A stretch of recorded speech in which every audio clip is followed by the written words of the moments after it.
расын айтайыншы. Жанды дауыста концерт қой. Негізі әдейі естіп отырмын. Жанды екенін білсін деп. Кейбіреулер жандың жеп, жанды дауыста айтсаң да, өтірік аузын жыбырлатып кетті деп айтуы мүмкін.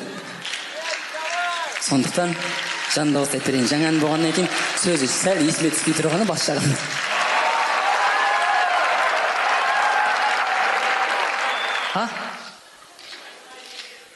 Болды, кеттік.